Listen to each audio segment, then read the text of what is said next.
আসসালামু আলাইকুম। আজকে আমরা মহাদেশ পরিস্থিতি সম্পর্কে দেখব। প্রথমে আমরা আফ্রিকা মহাদেশ দেখি।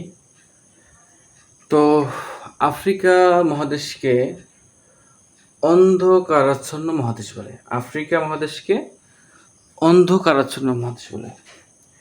কেন? আফ্রিকা মহাদেশটা আসলে অনেক গরিব।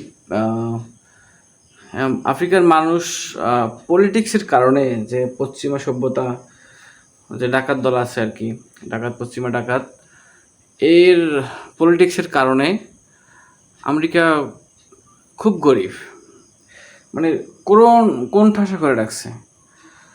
যেমন এখানে আফ্রিকার ভিতরে মানে গোত্রে গোত্রে মারামারি। তাই গোত্রে গোত্রে যদি মারামারি হয়, সেখান থেকে অস্ত্র কিনতে হয়। তা অস্ত্র কিনতে হলে আবার পশ্চিমাদের থেকে অস্ত্র কিনে পয়সা দিয়ে অস্ত্র কিনতে হয়। আবার যখন পয়সা দিয়ে অস্ত্র কিনতে হয়, তো পয়সা দেওয়ার জন্য তারা কী করে, তাদের দেশের জায়গা জমি দিয়ে দেয়।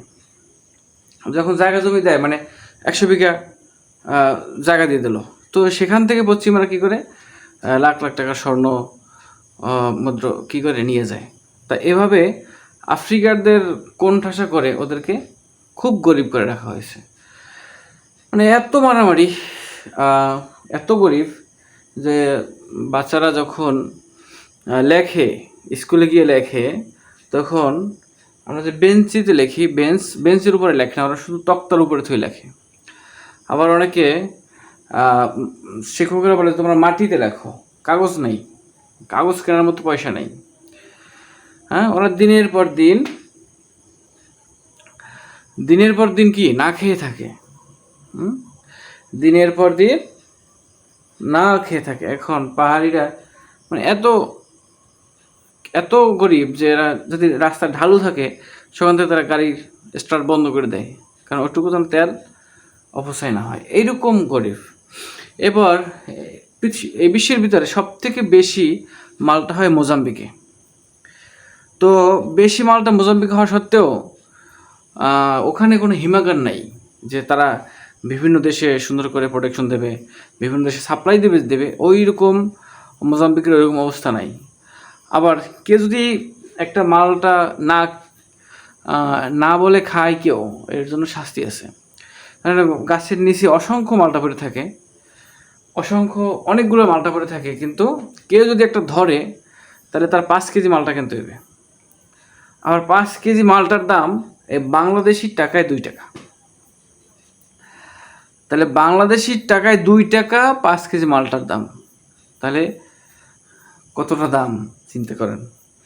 তো আফ্রিকা মহাদেশ আরও পিছিয়ে আছে বর্ণবাদ মানে সাদা কালোর দ্বন্দ্ব। মানে সাদা কালো দ্বন্দ্বটা এমন যে যেখানে যেই ট্রেনে সাদা মানুষরা ওঠে, ওই ট্রেনে কালো মানুষটা উঠতে পারে না। আবার যেই পুকুরে সাদা মানুষরা গোসল করে, ওই পুকুরে কালো মানুষরা গোসল করতে পারে না। মানে সব জায়গায় বৈষম্য। এই বর্ণবাদ নিরসনে একটা রাজনৈতিক দল গঠন হয়। বর্ণবাদ নিরসনে ANC বর্ণবাদ নিরসনে আফ্রিকার ভিতরে একটা রাজনৈতিক দল হয়। এটা হচ্ছে আফ্রিকা ন্যাশনাল কনগ্রেস। এটা যে বর্ণবৈষম্য, সাদা কালোর যে দ্বন্দ্ব, এই দ্বন্দ্ব নিরসনের জন্য ANC আফ্রিকা ন্যাশনাল কনগ্রেস গঠিত হয়। এটা গঠিত হয় 1964 সালে।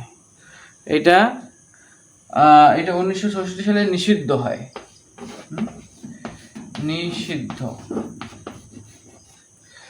1964 সালে ANC আফ্রিকা ন্যাশনাল কনগ্রেস এটা কি নিষিদ্ধ হয়। তো এটা কেন নিষিদ্ধ হয়, মানে বিভিন্ন তোপের মুখে পড়ে। এটার যে প্রবক্তা ছিল নেলসন ম্যান্ডেলা এই বর্ণবাদের কারণে 27 বছর কারাগারে থাকে। 27 বছর, মানে 1964 সালে সে কারাগারে ঢোকে আর 1990 সালে বের হয়। 1990 সালে বের হয়। তাহলে 1990 সালে বের হয়, মুক্ত হয় কি 1990 সাল থেকে 1990 সালে কারাগার থেকে বের হয়। যখন এই নেলসন ম্যান্ডেলা 1990 সালে কারাগার থেকে বের হয়, তখন তাকে প্রশ্ন করছিল যে আপনি যে 27 বছর যে কারাবাস ছিলেন, জেলে ছিলেন, তো আপনার এই 27টা বছর কেমন ছিল, আপনার অনুভূতি কি, ফিলিংস কি, আপনার এখন কেমন লাগতেছে আর কি। তো নেলসন ম্যান্ডেলা বলতেছেন যে আমার এই 27 বছর জেলে থাকার কারণে এখন আর এই আফ্রিকার মানুষকে কেউ কালো বলে গালি দেবে না, কালো বলে আর কেউ গালি দেবে না। কেন? তিনি এই দ্বন্দ্ব নিরসনের জন্য, এই বর্ণবাদ নিরসনের জন্য কাজ করছে। তারপরে এই যে প্রাইমারি স্কুল আছে, সেই স্কুলে আমার জীবনী পড়াবে। কেন পড়াবে? কারণ 27 বছর কোনো নেতা আর জেল খাটে নেই। নেলসন ম্যান্ডেলা নিজেই 27 বছর জেল খাটছে আফ্রিকার জন্য। সেজন্য কি আর এই প্রাইমারি লেভেলের বইতে সবার আগে নেলসন ম্যান্ডেলার জীবনী পড়ানো হবে। এবং পরবর্তী যে পরবর্তী নেতা হব আমি। তো নেলসন ম্যান্ডেলা অনেক বড় মাপের একজন নেতা ছিলেন। তো যখন 90 সালে বের হয়, 94 সালে 4 বছর পর 94 সালে তিনি প্রেসিডেন্ট হন। হ্যাঁ, দেখেন তার কথা কিন্তু মিলে গেল। 4 বছর পর প্রেসিডেন্ট হয়। আবার 1999 সালে তিনি ঘোষণা দিয়ে দেন যে আমি আর রাজনীতি করব না। কেন? তখন সবাই তো ধরে যে আসলে তোমার দ্বারা আমরা উপকৃত হয়েছি, আমাদের দেশ শান্তিতে এসে আমরা অনেক ভালো কিছু করছি, তোমরা দ্বারা ভালো কিছু পাইছি, তাহলে তুমি কেন, আমরা তোমাকে আবার প্রেসিডেন্ট বানাবো, তুমি কেন প্রেসিডেন্ট হবে না? তখন নেলসন ম্যান্ডেলা একটা অনেক ভালো একটা উক্তি করে যে জনপ্রিয়তা থাকা অবস্থায়, জনপ্রিয় পদ থেকে যদি কেউ সরে দাঁড়ায় তাহলে আজীবন জনপ্রিয়তা থাকে। জনপ্রিয় থাকা অবস্থায় যদি জনপ্রিয় পদ থেকে, ক্ষমতা থেকে সরে দাঁড়ায় তাহলে সেই জনপ্রিয়তা কি সারা জীবন থাকে। তাহলে তিনি কি তার রাজনৈতিক ক্যারিয়ার 1999 সালে তিনি স্টপ করে দেন। তিনি বই লেখেন a long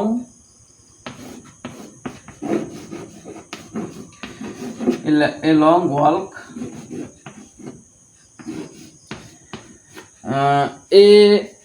a long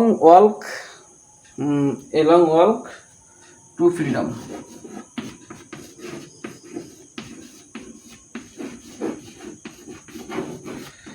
A long walk to freedom, এটা তার একমাত্র বই। তিনি একটাই বই লেখেন, শুধুমাত্র একটাই বই লেখেন। তার আরও একটা বই আছে যে প্রিজনস লেটার। এটা মূলত তার বই না, প্রিজনস লেটার হচ্ছে যে তিনি 27 বছর জেলে থাকা অবস্থায় যে বিভিন্ন চিঠি লিখছে, যেমন বিভিন্ন চিঠি লিখছে মেয়ের কাছে, স্ত্রীর কাছে, রাজনৈতিক বর্গদের কাছে, নেতাদের কাছে, যাদের সেই চিঠির মিলিয়ে একটা বই হচ্ছে যে প্রিজনস লেটার। তো আমরা প্রিজন লেটার সম্পর্কে একটু পরে বলি। আর তার আগে একটা গল্প বলি। তিনি যখন প্রেসিডেন্ট হন সেই সময় থাকাকালে তিনি তো প্রেসিডেন্ট, তিনি গাড়ি বহর নিয়ে রাস্তায় বেরোইছেন। তো হঠাৎ একটা জায়গায়, মানে রাস্তার মাঝখানে একটা ছোট একটা হোটেল দেখে বললেন যে থামাও, গাড়ি থামাও, সবাই থামাও। মানে একটা সাপটির মতো ঘর, ছোট্ট একটা ঘর। তো তিনি বললেন যে আমি এই সাপটি করে খাবো। সবাই তো অবাক যে প্রেসিডেন্ট হয়ে সাপটি করে খাবেন কেন? তো তিনি বলেন যে আমি যদি প্রেসিডেন্ট, আমি কি সাপটি করে খাইতে পারবো না? আমার কেউ দিবেন নাই সাপটি করে খাওয়ার? তো সাপটি ঘরে তখন সাপটি ঘরে যারা ছিল সবাইকে বলছেন যে আপনারা যার যার জায়গায় বসেন, আপনারা খান, আমরা আমরা আমাদের মতো খাই। তার সাথে যত লোক ছিল সবাই খেতে বসছে। এখন দেখা যায় একটা অন্য টেবিলে একটা মানুষ ছিল, সে যতবার মানে খাবার মুখে দিতেছে তার হাত দিয়ে খাবার পড়ে যাচ্ছে, যতবার দিতেছে যতবার হাত দিয়ে মানে খাবার মুখে দিতেছে খাবার পড়ে যেতেছে, খাবার মুখে দিতেছে খাবার পড়ে যেতে, খাবার মুখে দিতেছে খাবার পড়ে যেতেছে।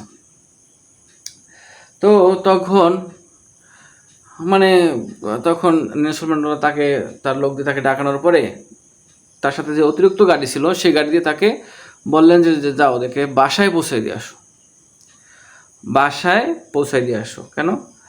এখন তাকে কে একজন প্রশ্ন করলো যে সে তো অসুস্থ, মানে খাইতেছে, হাত থেকে খাবার পড়ে দিতেছে, যখন তাকে তার সামনে নিয়ে আসছে তখন কি সে আরও বেশি কাঁপতেছে। তো তাকে হাসপাতালে না পাঠাইয়া আপনি কেন বাড়িতে পাঠাইলেন? তাকে হাসপাতালে না পাঠাইয়া কেন বাড়িতে পাঠাইলেন? তো সে বলছে, নেলসন ম্যান্ডেলা তখন বলছে, আমি যখন 27 বছর কারাবাস ছিলাম তখন 15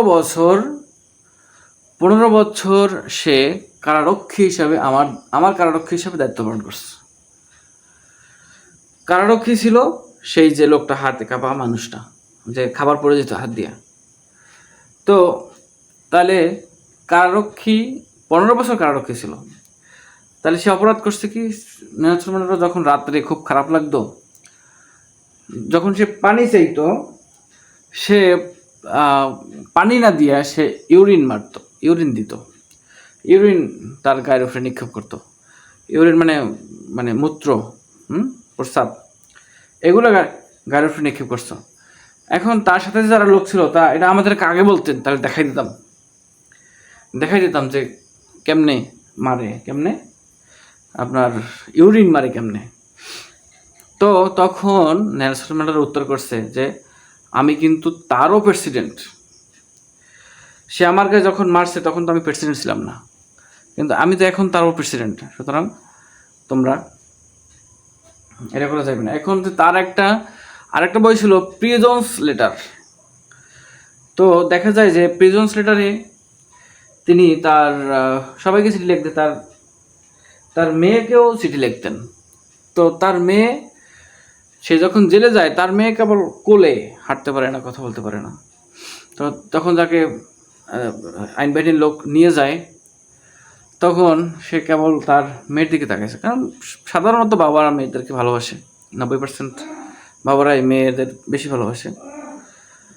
তো তো তিনি তার একটা লেটারে লেখছেন যে আমি অনুধাবন করি তোমার কোন অংশটা আমার মতো হয়েছে, তোমার নাকটা কি আমার মতো হয়েছে, নাকি গালটা আমার মতো হয়েছে, তোমার কোন মানে তুমি কীরকম বড় হইতেছো, তুমি কিভাবে বেড়ে উঠতেছো, মানে সুন্দর করে তার হৃদয়ে টাচ করার মতো শব্দ দিয়া সে সুন্দর করে চিঠি লিখতেছে। তো তখন জেলাররা যখন দেখলো যে এই চিঠি মানে তার মেয়ের প্রতি সে খুব দুর্বল, সে মেয়ে ভক্ত বাবা, তো তখন তারা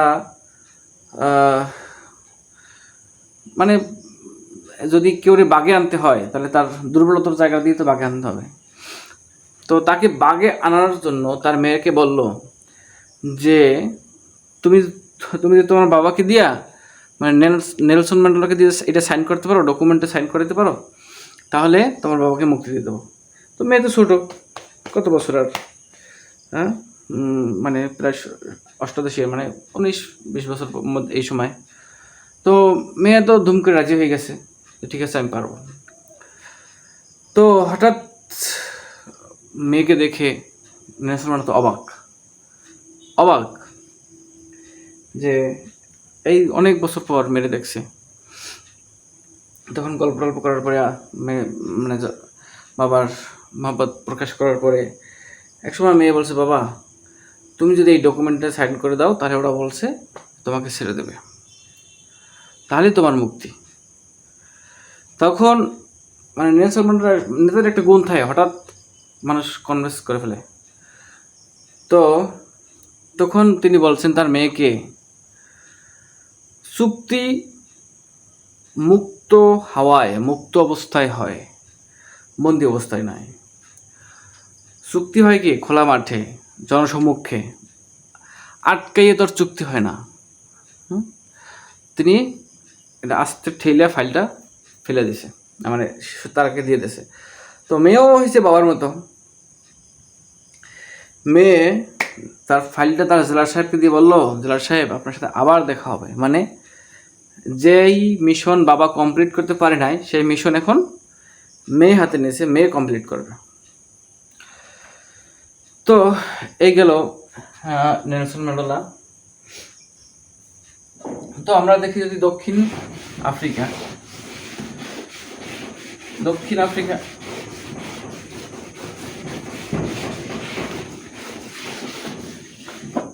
আচ্ছা, এবারে যদি আমরা দেখি এই যে এই আফ্রিকা মহাদেশের সব থেকে ধনী দেশ হচ্ছে দক্ষিণ আফ্রিকা।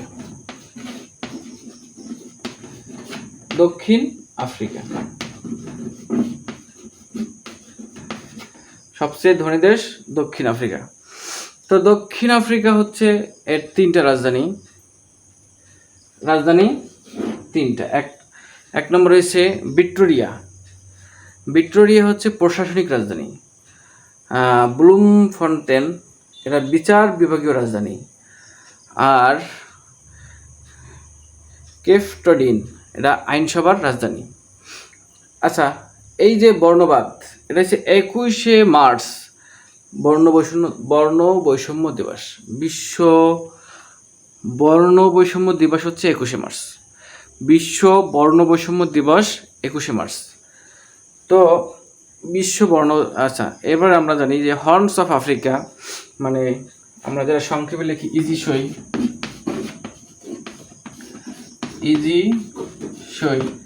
ইতে ইথিওপিয়া, জিতে Djibouti, G for Djibouti, easy সতে সোমালিয়া, আর ইতে ইথিওপিয়া, ইরিত্রিয়া। তো কি ইজিসই, তাই হর্ন অফ আফ্রিকা কি ইজিসই,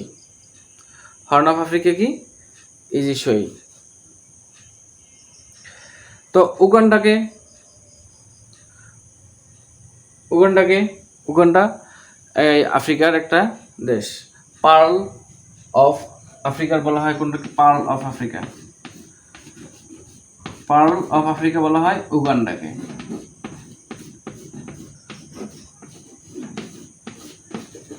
পার্ল অফ আফ্রিকা বলা হয় ওখানটাকে। আর হর্ন অফ আফ্রিকার সাধারণত সোমালিয়াটা বেশি ইম্পর্টেন্ট, সোমালিয়া।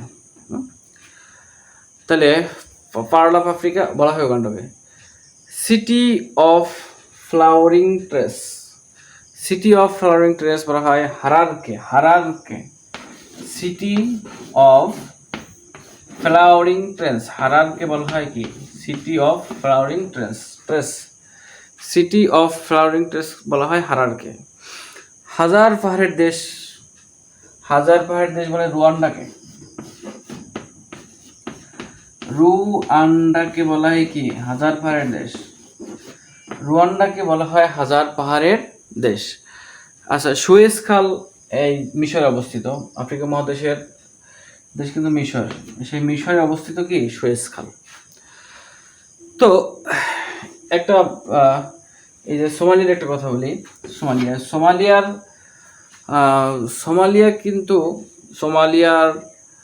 একটা মজার ঘটনা হয়েছে, এদের জাতীয় বীর কিন্তু জলদস্যু। মানে জলদস্যু জাতীয় বীর, এটা একটা আশ্চর্য, মানে একটা লাগে। এই দেশের মানে সোমালিয়ার 90% ইনকাম হয় এই জলদস্যুদের মাধ্যমে। সোমালিয়ার 90% দেশটা চলেই জলদস্যুদের মাধ্যমে। এদের বাবা মা যখন শিশু জন্ম দেয়, তখন তারা আশা করে আমার ছেলে একদিন বড় হয়ে বড় ভালো জলদস্যু হইবে, মানে বড় ধরনের ডাকাত হইবে। আশ্চর্য। তো এইটা কেন হইল? যে এটা হয়েছে যে ওই যে পশ্চিমারা যে ময়লা বর্জ্য ফেলায় সেটা পাহাড়ে ফেলাই মানে এই সোমালিয়ার সোমালিয়ার পানিতে এসব মানে সব থেকে বেশি কিন্তু আহ, নোংরা হয় পানি। তো সোমালিয়ার পানি কি অন্য অন্য দেশ নোংরা করে ফেলাইতো, যার কারণে কি মানে ওদের শরীরে চর্মরোগ হইতো, খুজলি হইতো। তো হঠাৎ মানে অবজেকশন জানাইলেন, কিছু করার নাই। হঠাৎ একটা জাহাজ যাইতেছে, সেই জাহাজ সোমালিরা আটকে ফেলাইছে। জাহাজ আটকানোর কারণে এখন যখন জাহাজের মালিক ফোন দিচ্ছে, ঠিক আছে আমরা কিছু টাকা পয়সা দিতেছি, তোমরা জাহাজটা ছেড়ে দাও। ওমা, জাহাজ আজকে টাকা পাওয়া যায়, মানে এই তাদের মাথায় একটা চিন্তা বসছে যে জাহাজ আটকাইলে টাকা পাওয়া যায়। তো তো তারপর কি সোমালিরা জাহাজ আটকাইত আর টাকা নিত। তো এই থেকে তারা জাহাজে আক্রমণ করে কি জলদস্যু হয়েছে। আরেকটা দেখেন, আফ্রিকার মহাদেশের একটা গুরুত্বপূর্ণ দেশ হচ্ছে সিয়েরা লিওনের দ্বিতীয় মাতৃভাষার নাম বাংলা। আমাদের বাংলাদেশে যে হয়েছে না, এইটার কারণেই তাদের সিয়েরা লিওনের দ্বিতীয় মাতৃভাষার নাম বাংলা।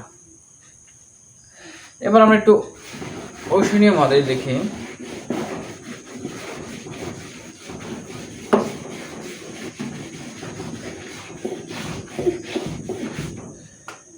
ওশেনিয়া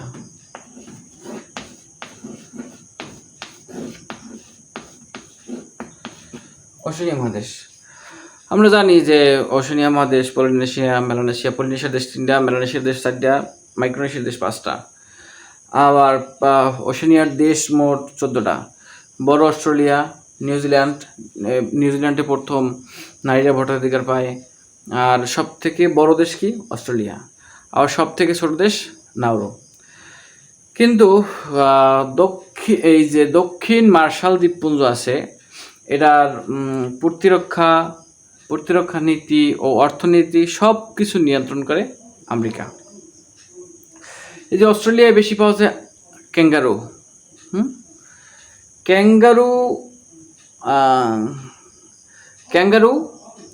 ক্যাঙ্গারু হচ্ছে সব থেকে সুইসাইড করে বেশি, আত্মহত্যা সব থেকে বেশি আত্মহত্যা করে ক্যাঙ্গারু, সব থেকে বেশি আত্মহত্যা করে। হঠাৎ এরা আত্মহত্যা করবে, কেন আত্মহত্যা করে? এর মন চাই আত্মহত্যা করে, মানে আত্মহত্যার শীর্ষে সব থেকে বেশি কোন প্রাণী? ক্যাঙ্গারু।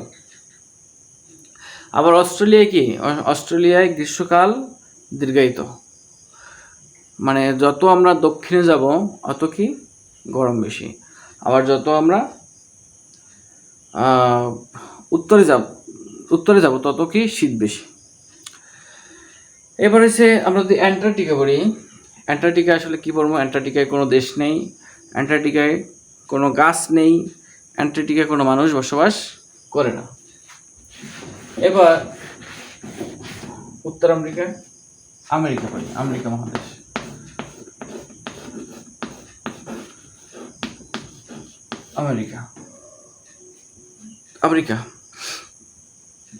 আমেরিকা হচ্ছে, আচ্ছা এই যে ওশেনিয়া মহাদেশ কিন্তু একসময় অস্ট্রেলিয়া মহাদেশ নামে পরিচিত ছিল।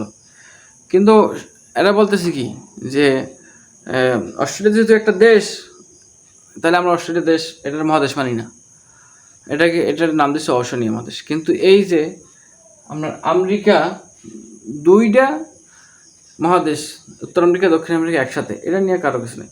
মানে সে নিজে হামলা করলে যায়, কিন্তু তারে হামলা করলে সেটাকে সে মানবে না।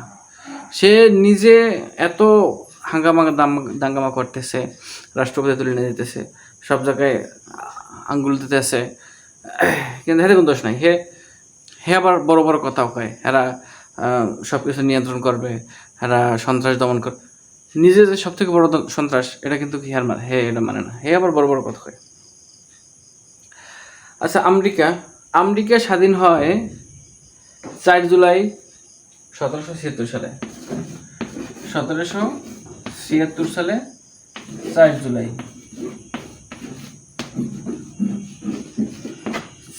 1776 সালে আমেরিকা স্বাধীন হয়। কাদের হাত থেকে? ব্রিটিশদের হাত থেকে। তার মানে আমেরিকা পরাধীন ছিল। 1776 সালে ব্রিটিশ থেকে আমেরিকা স্বাধীন হয়। এটা স্বাধীন হয়, কিন্তু 1783 সালে এটা স্বাধীন হয় ঠিকই, কিন্তু কাগজপত্র দেয় নাই। স্বাধীন হয়েছে কিন্তু কাগজপত্র দেয় নাই 1783 সালে। কয়েছে কাগজপত্র লাগবে কিন্তু আমেরিকা তো চালাক, এটা কাগজপত্র লাগবে। 1783 সালে ওই যে ফ্রান্সের সাহায্য নিয়ে ভার্সাই চুক্তির মাধ্যমে,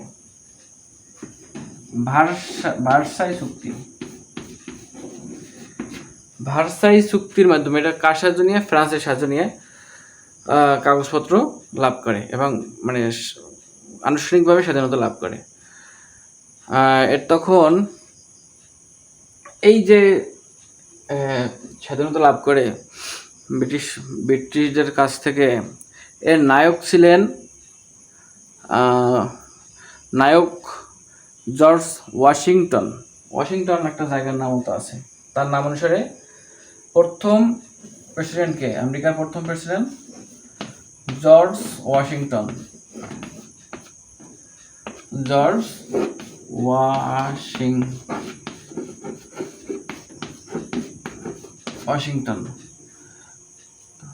ডোনাল্ড ট্রাম্প বর্তমানে 48তম প্রেসিডেন্ট। জর্জ ওয়াশিংটন কি আমেরিকার প্রথম প্রেসিডেন্ট জর্জ ওয়াশিংটন। এই জর্জ ওয়াশিংটন কিন্তু হোয়াইট হাউসে বসবাস করেন নাই, কারণ তার সময় হোয়াইট হাউস ছিল না। হোয়াইট হাউস হচ্ছে আমেরিকার প্রেসিডেন্ট যেখানে বসবাস করে। প্রথম হোয়াইট হাউসে বাস করে দ্বিতীয় প্রেসিডেন্ট যিনি আমেরিকার দ্বিতীয় প্রেসিডেন্ট তিনি হোয়াইট হাউসে বাস করেন এবং তিনি কি হোয়াইট হাউসে প্রথম বসবাস করেন। এর নাম ছিল জন অ্যাডামস।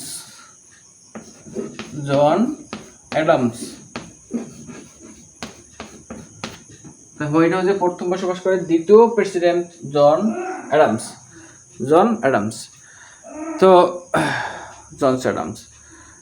তো এই আমেরিকায় 4 জন নোবেল পেয়েছেন। তো 4 জন নোবেল, এর ভিতরে আবার সব থেকে বড় নেতা আব্রাহাম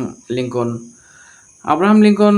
তো তিনি খুব গরিব ছিলেন, তার বাবা দিনমজুর ছিলেন। আব্রাহাম লিঙ্কনের সবাইকে যখন প্রশ্ন লিখতে দিছে যে তুমি কি হবা, তখন আব্রাহাম লিঙ্কন খাতা লিখছে যে আমি আমেরিকার প্রেসিডেন্ট হব। শিক্ষক বলছে যে তোর বাবা হচ্ছে দিনমজুর, তুই পড়ো এই গ্রাম্য স্কুলে, ছোট স্কুলে, হ্যাঁ বস্তি স্কুলে পড়ো। মানে দূর করে তারাই দিস। তো ও কান্দতে গেছে মারদারে। মাই কইছে যে ঠিক আছে তুমি তোমার শিক্ষকের কাছে যাও, যে গিয়ে বলো যে আমার মা বলছে আমি আমেরিকার প্রেসিডেন্ট হবো। তো এই আমেরিকার প্রেসিডেন্টের মধ্যে সব থেকে বিখ্যাত প্রেসিডেন্ট আছে আব্রাহাম লিঙ্কন। ভালো, এবং এর অনেক আছে, হিস্টোরি আছে। এরপর হচ্ছে এর নোবেল পাইছে 4 জনে। মার্টিন লুথার কিং, ইনি ছিলেন কালোদের নেতা। তিনি 35 বছরে আমেরিকার কালোদের নেতা ছিল, তিনি 35 বছরে নোবেল পেয়েছেন। এরপর কানাডা হচ্ছে ম্যাপল পাতার দেশ। কানাডা কি ম্যাপল পাতার দেশ। ম্যাপল পাতার দেশ কি কানাডা। কানাডা হচ্ছে ম্যাপল পাতার দেশ। এই কানাডা হচ্ছে লিলি ফুলের দেশ। এই কানাডা হচ্ছে বিশ্বে কাগজ শিল্পের জন্য বিখ্যাত। কি কানাডা বিশ্বে কাগজ শিল্পের জন্য সবথেকে বেশি কাগজ হয় কানাডায়। আর্জেন্টিনা ও ব্রিটেনের মধ্যে বিরোধ হয় ফকল্যান্ড দ্বীপ নিয়ে। এর মধ্যে যুদ্ধ হয় ফকল্যান্ড দ্বীপ।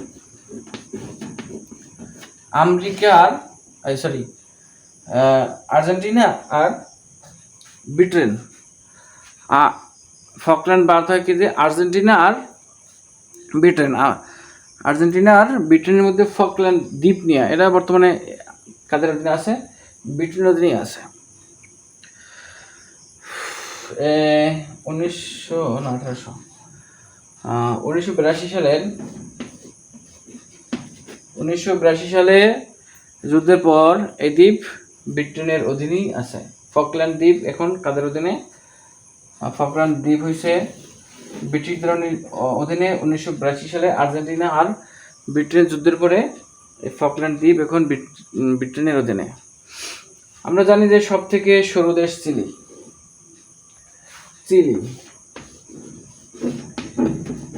আমরা যদি এখান থেকে মাটি খুঁড়তে খুঁড়তে একদম নিচে যাই, তাহলে আমরা কি চিলির কাছাকাছি সমুদ্রে গিয়ে আমরা উঠবো। চিলির বরাবর আমরা উঠবো।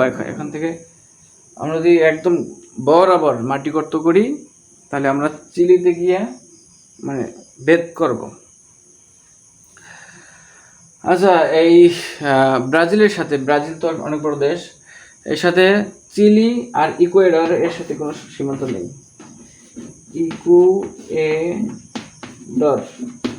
ইকুয়েডরের সাথে সীমান্তের কোনো মিল নাই। কার সাথে? চিলি আর ইকুয়েডর।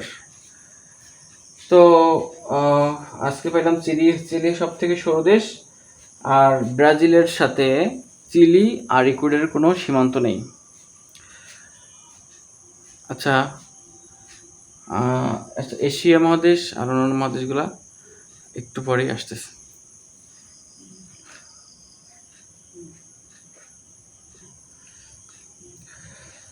আচ্ছা, আমরা এখন দেখি এশিয়া মহাদেশ।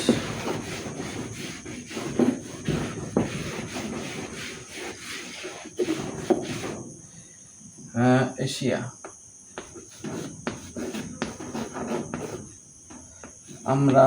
আমাদের মহাদেশ। তো এশিয়া মহাদেশ সব থেকে ছোট দেশ হচ্ছে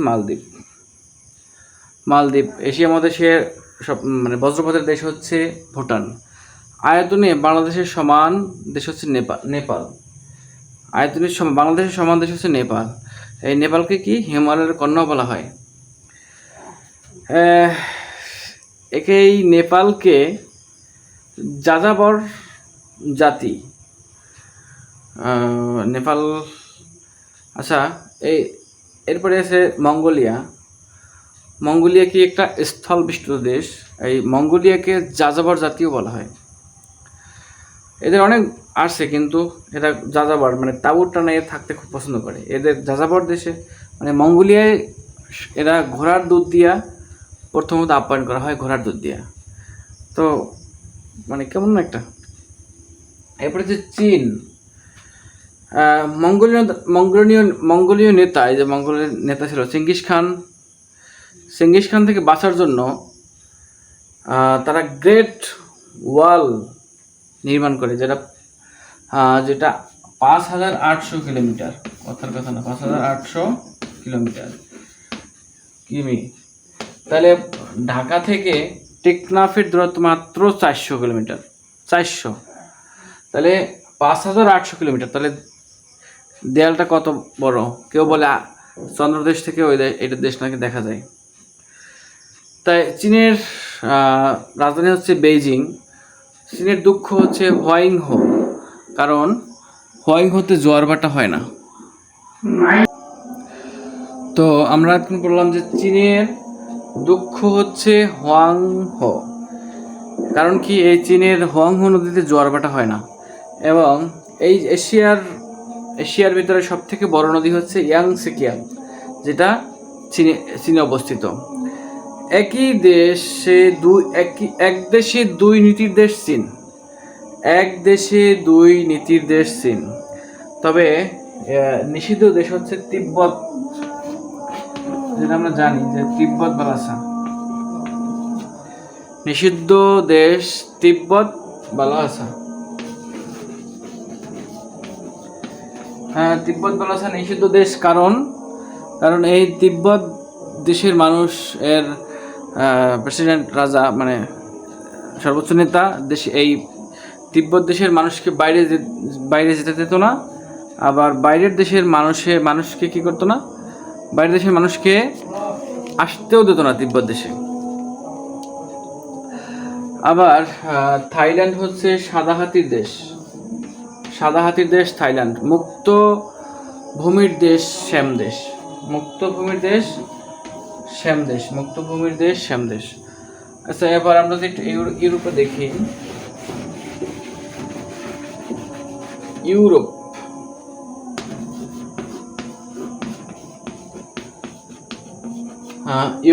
ইউরোপে হচ্ছে হাজার হ্রদের দেশ ফিনল্যান্ড। হাজার হ্রদের দেশ কি? ফিনল্যান্ড। এখানে হ্রদ অনেক বেশি।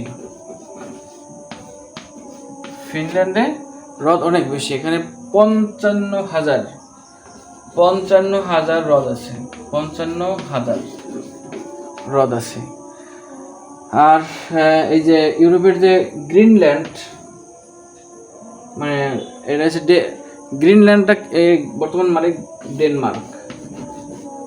গ্রিনল্যান্ড এর মালিক হচ্ছে ডেনমার্ক। গ্রিনল্যান্ডের মালিক হচ্ছে ডেনমার্ক। আর এই ডেনমার্কে প্রথম পতাকার ব্যবহার করে, এবারে সিলের যে সিল ব্যবহার করে প্রথম ডেনমার্কেরা। ধীবরের দেশ নরওয়ে। নিষিদ্ধ সূর্যের দেশ নরওয়ে।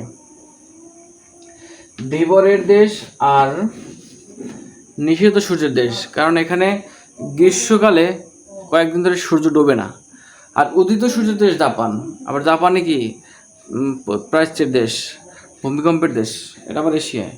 আচ্ছা, আজকের এটুকুই। আল্লাহ হাফেজ। আসসালামু আলাইকুম। সবার সুস্বাস্থ্য কামনা করতেছি। আল্লাহ হাফেজ।